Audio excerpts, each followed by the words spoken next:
예, 신자들의 최대 관심사는 정말 하나님이 살아계신가? 그렇다면 보고 싶다.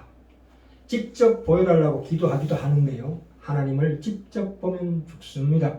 출애굽기 33장에서 모세 하나님의 영광을 보여달라고 했을 때 하나님께서는 그의 눈을 가리시고 그의 등을 잠깐 보여줬을 뿐입니다. 하나님은 숨어서 역사하시는 분이십니다. 신약에서는 특히 오늘날은 우리 안에 성령님으로 직접 들어와 계시는데도 불구하고 왜 하나님을 우리가 의식할 수 없는가? 우리 눈에는 아주 작은 것, 바이러스가 보입니까? 바이러스 보이지 않습니다. 또한 아주 큰 것, 지구 덩어리가 보입니까? 보이지 않습니다. 그러나 그것보다 더 중요한 것은 가장 너무 가까이 붙어 있는 것은 안 보이는 법입니다. 우리가 책을 읽을 때 누구도 이 눈을 의식하지 않습니다. 그러나 눈은 이미 거기에 있습니다. 그래서 우리는 눈을 잊어버리고 망각합니다. 그와 같이 하나님은 마치 우리가 의식하지 못하는 사이에 이미 우리 안에 계신 분이십니다. 하나님은 너무나 일찍 창세절 또한 우리 생명 하나하나를 지으실 때 우리가 태어날 때 우리 생명 깊숙한 곳에 이미 계시기 때문에 하나님을 놓쳐버립니다. 물론 눈이 하나님은 아니고 그만큼 밀착되어 있다는 비유입니다. 하나님은 이미 우리 안에 우리 가운데 너무나 깊이 계시기 때문에 우리는 눈치채지 못한다. 하나님이 이미 우리 안에 우리 가운데 계신다 이 뜻입니다. 오늘 히브리서 6장 9절부터 20절 말씀을 잠깐 전체적인 맥락을 한번 볼까요? 9절에 사랑하는 자들아 우리가 이같이 말하는 너희에게는 이보다 나은 것과 어떤 나은 것이요? 말하자면 예수 그리스도의 십자가 부활로 말미암아 우리가 천국 백성 되었다라는 것이 그리스도의 터다. 그리스도의 처보다. 오순절 성령 세례도 마찬가지로 그리스도의 처보다. 그게 터다 이 말입니다. 그 틀을 다시 닫지 말고 다시 더 완전한 대로 나아가라 이 뜻입니다. 그래서 오늘 제목이 인간의 한계를 뛰어넘어 영원한 체질로 변화시키시는 하나님이라고 지었습니다.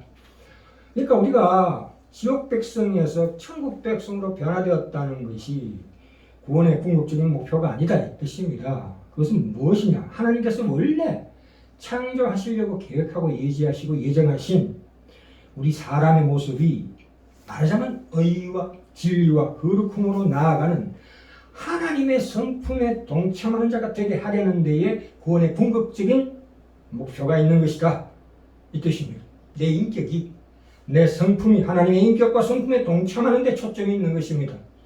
그러므로 하나님 우리를 구원하실 때에 하나님의 자녀로 우리를 완성하실 때 믿음이 요청되는 것은 하나님이 하시려고 하는 일에 내가 스스로 내 인격을 변화시키고 완성시키는 일이라서 나 자신을 배제하고는 일어날 수 없는 일이기 때문에 믿음이라 부릅니다.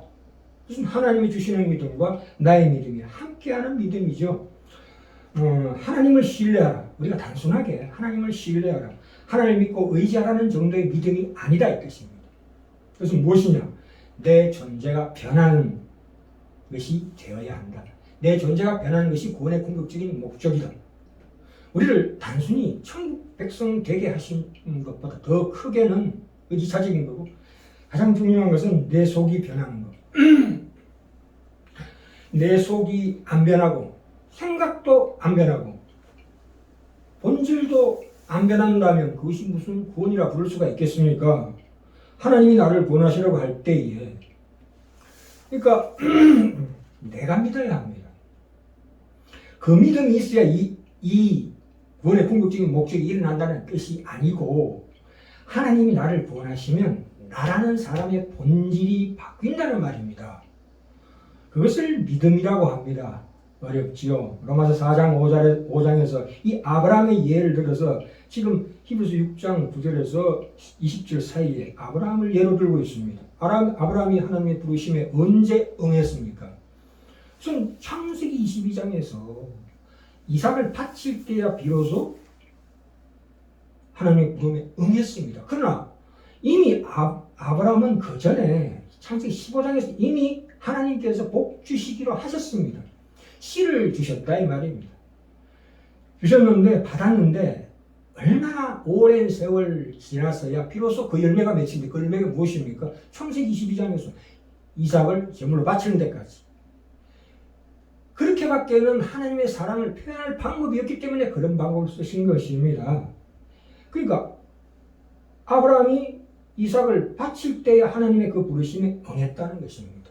이것이 가장 중요한 이 히브리서 6장 9절부터 20절 사이에 가장 중요한 핵심입니다. 자, 6장 9절 다시 볼까요? 사랑하는 자들아, 우리가 이같이 말하나 너희에게는 이보다 나은 것과 구원에 가까운 것을 확신하노라. 그렇지요. 아까도 말씀드렸습니다. 천국 백성되었다, 성령 세례 받았다, 이런 것은 다 그리스도의 초보다. 자, 우리가 이 차제에 우리는 시간 안에 살고 있는 존재입니다. 우리가 시간 안에 사는 것은 우리가 일상적인 일이고 누구나 보편적인 일입니다만 그런데도 불구하고 항상 우리 이런 말을 하죠. 아니 벌써 이런 말을 하죠. 너무나 빨리 세월이 지나간다. 정말 시간은 쏜살같이 지나간다고 처음 경험하는 것처럼 말합니다. 참 시간은 인간의 존재론적인 환경이며 뗄래야 뗄 수 없는 삶의 조건인데도 불구하고 이런 말을 합니다.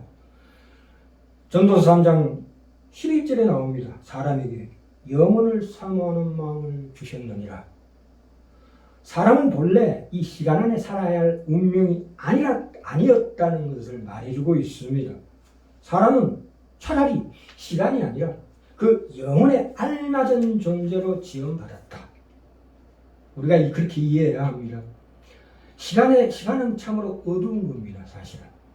우리가 동굴 속에 죄수를 놔뒀다 했을 때 그 죄수는 어둠에 익숙해지는 거죠. 어둠에 익숙해졌다 뿐이지 우리가 시간에 익숙해졌다 뿐이지 거기에 뿌리를 내릴 수 있는 삶의 토양이 아니라는 말입니다. 우리는 시간 안에 아무리 있어도 시간과 친숙하지 않아집니다. 시간은 인간 존재의 환경이고 본향이 아닙니다. 실제적인 본향이 아니라는 뜻입니다. 그래서 히브리서 3장 4장에 걸쳐서 나오죠. 히브리서 4장 9절 10절 11절에 뭐라고 나옵니까? 그런즉 안식할 때가 하나님의 백성에게 남아있도다. 안식이라는 게 무엇입니까? 영원한 안식이죠. 천국에서 우리 본향을 얘기하고 있습니다. 이미 그 안식에 들어간 자는 하나님이 자기를 쉬신과 같이 자기를 쉬느니라. 현재도 주시는 안식입니다. 11절에 이제 미래 우리에게 닥칠 영원한 안식. 그러므로 우리가 저 안식에 들어가기를 힘쓸지니 이렇게 나오고 있습니다. 아우스틴스가 고백록에서 뭐라고 고백했습니까? 우리 영혼이 당신의 품으로 돌아가서 안식하기까지는 결코 쉼이 없나이다 말하고 있습니다. 시간을 벗어나서 영혼을 향한 그 굶주림에 나도 모르게 그렇게 이 시간 속에서 인생을 그렇게 허덕거리면서 살아갈 수밖에 없는 존재다. 우리는 시간 밖의 존재입니다. 영원한 존재입니다. 그 시간 밖으로 나가려는 그 간절한 욕망을 가지고 있는 참으로 뛰어난 하나님의 자녀입니다. 빌립보서 3장 20절 21절에 나오지요. 오직 우리 시민권은 하늘에 있는지라. 거기로서 구원하는 자 곧 주 예수 그리스도를 기다리는 그가 만물을 자기에게 복종케 하실 수 있는 자의 역사로 하나님의 역사로 우리 낮은 몸을 자기 영광의 몸의 형체와 같이 병케 하시리라. 이것이 우리의 소망입니다.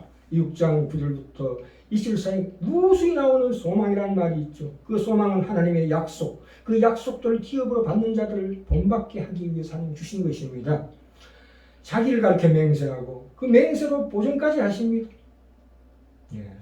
자, 우리는 시간과 공간을 건너뛰어야 할 존재로서 지원받았다는 사실을 말해주고 있습니다. 고린도전서 2장 9절에 나오지요. 기록된 바 하나님이 자기를 사랑하는 자들을 위하여 예비하신 모든 것을 눈으로 보지 못하고 귀로도 듣지 못하고 사람의 마음으로도 생각지 못하였다 함과 같으니라. 히브리서 13장 14절에 나중에 나옵니다. 우리가 이제 여기는 영광 도성이 없나니 여기는 영광 도성이 없대요. 오직 장차 올 것을 찾나니 이 말씀입니다. 자 10절 갑시다. 히브리서 6장 9절 했고요. 10절 하나님이 불의치 아니하사 너희 행위야 그 이름을 위하여 나타낸 사랑으로 이미 성도를 섬기는 것과 이제도 섬기는 것을 잊어버리지 아니하느니라. 여기 행위가 나옵니다.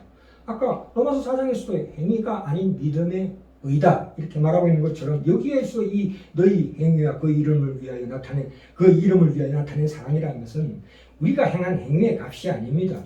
이거는 말하자면 신분으로서의 우리 행위가 아니고 수준으로서의 행위, 수준에 걸맞는 행위를 얘기하고 있습니다. 구원받은 믿음이 있는 증거로서의 우리의 선행입니다. 그렇죠.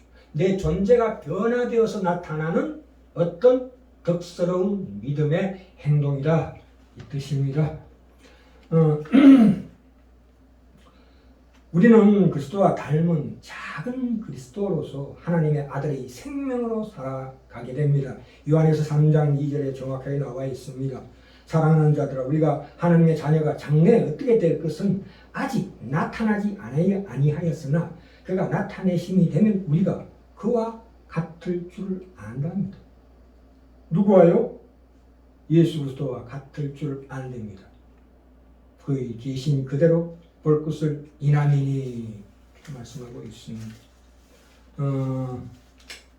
예수를 믿는다는 것은 예수를 가까이 하는 것이에요. 그렇죠. 아까 우리 예전에 히브리서 2장 10절에서 많은 아들을 이끌어 영광에 들어가게 하시는 일에 저희 구원의 주를 고난으로 말미암아 온전케 하심이 합당하도다. 여기에서 구원의 주라는 것은 구원의 주라는 것은 리더라는 뜻이라고 말씀드렸습니다. 우리의 선봉장이다.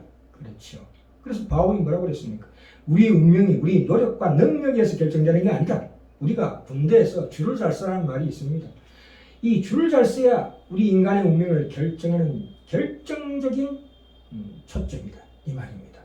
그러니까 내가 아무리 엉성하고 부끄럽게 보여도 예수 그리스도가 승리하면 그 승리는 곧 내 승리가 된다 이 뜻입니다. 그러니까 바울이 아담과 그리스도를 비교하죠. 누구를 통해서 어디에 줄을 잘 쓸 것이냐? 물론 그리스도에게 가까이 서 있어야 되고 종국에는 그리스도 안으로 들어가야 한다는 말씀입니다. 네.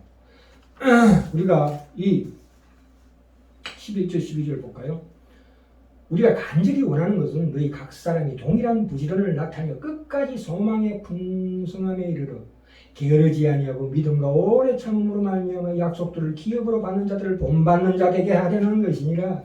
그러나 그리스도의 생명이 우리 생명으로 이전되어서 그 기쁨과 그렇다고 해서 우리가 예수도 안에 들어갔다고 해서 기쁨과 평안이 넘치는 것은 아닙니다. 왜냐하면 참으로 그 환경은 낯섭니다. 실제로 그분의 생명이 우리 안에서 너무나 낯섭니다. 우리가 마치 이사하고 나서 이사한 집이 낯설지요. 어색하고 생소합니다. 그래서 13절 14절에 뭐라고 나옵니까? 하나님이 아브라함에게 약속하실 때 가리켜 맹세할 자가 자기보다 더 큰 이가 없으므로 자기를 가리켜 맹세한대요. 결코 낯선 거 아니다. 가라사대 내가 너를 복주고 복주며 너를 번성케 하고 번성케 하리라 하셨더니 이렇게 말씀하고 있습니다. 여기서 보셔요. 게으르지 아니하고 믿음과 오래 참음으로 말미암아 약속들을 기업으로 받는 자들. 하나님은 우리를 다루실 때에 구원의 완성, 궁극적인 완성으로 끌고 가실 때 오랜 세월이 걸린다 이 뜻입니다. 오랜 세월 동안 면밀하게 영적인 눈을 끄트리지 말고 끊임없이 영혼에 대한 소망을 가지고 게으르지 말라는 뜻입니다. 그 믿음을 가져라. 그러니까 오래 참음이 되지요. 그런 자에게 어떤 약속이 주어집니까? 13절에 하나님이 아브라함에게 약속하실 때 가리켜 맹세할 자가 자기보다 더 큰 이가 없으므로 자기를 가리켜 맹세한답니다. 그 맹세하는 대목이 무엇입니까? 맹세하는 그 내용이 무엇이냐고요. 14절에 나옵니다. 가라사대 내가 너를 복주고 복주며 두 번 반복됩니다. 또 번성케 하고 번성케 하리라 두 번 또 반복됩니다. 이 복주고 복주며에서 앞에 부분 복주고는 현재형입니다. 현재형 수동태예요. 하나님 우리에게 주시는 복입니다. 또 두 번째 복주며라는 것은 직설법 미래형입니다. 미래형 하나님의 능동태입니다. 그래서 현재도 주고 미래도 준다 뜻입니다. 또한 뒤에 번성케 하고 번성케 한다는 뜻도 마찬가지입니다. 동일하게 현재도 주고 물론 과거에도 준 것이고 현재도 주고 미래도 주신다는 참으로 귀한 하나님의 말씀입니다. 우리가 구약에서는 신명기 8장을 예로 들면 자손의 번성과 땅의 소유까지 포함한 축복을 얘기하고 있죠. 분명히 육적인 축복을 얘기하고 있습니다만 그것이 신약에 와서는 어떻게 변합니까?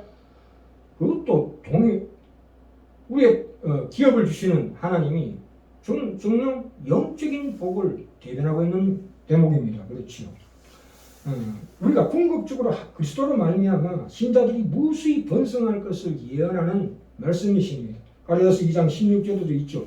아브라함에게 하신 말씀이 실제로 그에게 이삭을 주신 것은 이 약속들은 아브라함과 그 자손들에게 말씀하신 것인데 여럿을 가리켜 그 자손들이라 하지 않으시고 오직 하늘을 가리켜 그 자손이라 하셨으니 곧 그리스도라.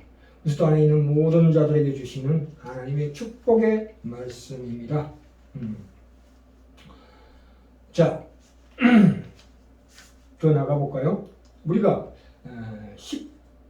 18절에 이는 하나님이 거짓말을 하실 수 없는 이 두 가지 변치 못할 사실을 인하여 앞에 있는 소망을 얻으려고 피하여 가는 우리로 큰 안위를 받게 하려 하심이라. 여기 두 가지 변치 못할 사실이라는 것은 계속 반복되는 사실입니다. 하나님의 약속과 그것을 확보하는 하나님의 맹세를 말함입니다. 근데 여기 소망을 얻으려고 피하여 가는 피하여 가는 이라는 뜻은 민수기 35장 9절부터 34절에 나오고 있습니다. 그 성읍을 나눌 때에 도피성을 만듭니다. 네. 그래서 본의 아니게 살인한 자에 대한 법규, 본의 아니게 살인한 자의 그 재판할 때 그 대제사장이 죽고 나면 도피성에 도피한 그 중죄인들을 다시 자기 성읍으로 돌려보내는 참으로 하나님의 진정한 공의와 자비를 말씀하고 있죠. 네. 그래서 우리가 세상 살아갈 때 얼마나 많은 그 죄를 짓습니까? 본의 아니게 살인한 자에 대해서, 본의 아니게 죄를 짓는 자에 대해서 하나님은 우리를 자비하시고 긍휼하신 마음으로 도피성에 도피하게 하신다, 이런 뜻입니다. 그래서 우리가 소망을 얻으려고 피하여 가는 우리에게 많은 환난과 고통이 온다 할지라도 비록 그것을 다 하나님께서 물리치시고 진정으로 뒤에 나오지요. 다음 시간에 할 건데 19절 20절에 그 귀한 영혼의 닭 어디에 들어갑니까? 휘장한 귀성소, 저 영원한 천국에 완전히 뿌리박게 하겠다는 하나님의 귀한 약속의 말씀이십니다. 네. 자, 15절 볼까요? 자, 다시 한번 저가 이같이 오래 참아 약속을 받았느니라. 참 이 귀한 대목입니다. 오래 참아 약속을 받았대요. 우리가 이 세상 살아갈 때 자신을 중심하는 삶은 언제나 나의 자만과 야망, 그리고 내 자신의 의를 드러내는 명예욕과 욕망과 또 하나 있어요. 가장 중요한 게 시기심입니다. 참 저도 이 시기심에서 벗어날 수가 없어요. 인간이 산다는 게 뭔지, 이게 인간의 존재의 전체 모습입니다. 남이 잘 되는 거 보면은 사촌이 땅 사면 배 아픈 법입니다. 이게 자기 중심의 자기 자만입니다. 이것이 그 모든 세계 아담의 피로 말미암아 유전되어 있습니다. 근데 우리는 그것은 벗어날 수가 없습니다. 그러나 하나님께서 이 체질을 바꾸십니다. 거기에는 반드시 고통이 따른다. 인간이 당하는 모든 고통에 우리 신자들이 당하는 모든 고통의 거의 대부분은 바로 이 고통을 얘기하는 것입니다. 하나님 우리를 체질을 바꾸시는 그 과정에서 일어나는 환난과 곤고와 고통입니다. 옛사람과 새사람의 싸움이 여기 16절에 나오고 있습니다. 사람들은 자기보다 더 큰 자를 가리켜 맹세하느니 맹세는 저희 모든 다투는 일의 최후 확정이다. 뭘 다투냐? 우리 속에서 누가 싸웁니까? 우리 옛사람에 속한 그 섭성과 하나님이 주신 이 체질이 변화되는 그 새 사람과의 싸움을 얘기하고 있습니다. 우리가 거듭난 생명과 부모로부터 물려받은 그 유전적인 그 생명사의 이 싸움과 갈등은 고통을 만들어냅니다. 그 고통을 달게 받으셔야 합니다. 그것이 우리의 십자가입니다. 자, 이쯤에서 이번 설교를 거의 마무리하는데요. 마지막으로 우리에게 닥치는 이 옛사람과 새사람의 고통은 반드시 건너야 할, 오래 참아야 될, 인내해야 될 그러한 과정이다. 하나님은 우리에게 주신 고통과 시련은 우리의 영혼을 다듬어가는 참으로 진정한 골짜기다, 이런 뜻입니다. 하나님께서는 우리의 자아를 뜯어 고치려고 오신 것이 아니라 우리 자아를 죽이러 오셨습니다. 그래서 이 히브리서 6장 9절에 사랑하는 자다 너희가 이같이 말하는 너희는 이보다 나은 것과 구원에 가까운 것을 확신하는 뜻이 그것입니다. 우리에게 새로운 자아를 주시겠다는 것입니다. 새로운, 그러니까 우리가 거듭나서 하나님의 자녀가 되었다는 말은 우리가 하나님의 운명이 되었다는 말입니다. 그것이 우리의 소망이 되어야 합니다. 우리 전체를 처음부터 완전하게 고치는 일이고 그 일은 포기함이 없이 시간이 걸리는 일이고 아픔과 고통이 반드시 뒤따른다. 그러나 어떤 대가를 치르더라도 하나님은 결코 쉬지 않으시고 역시 우리도 쉬지 못한다는 것이 바로 히브리서 6장 9절부터 20절 사이의 말씀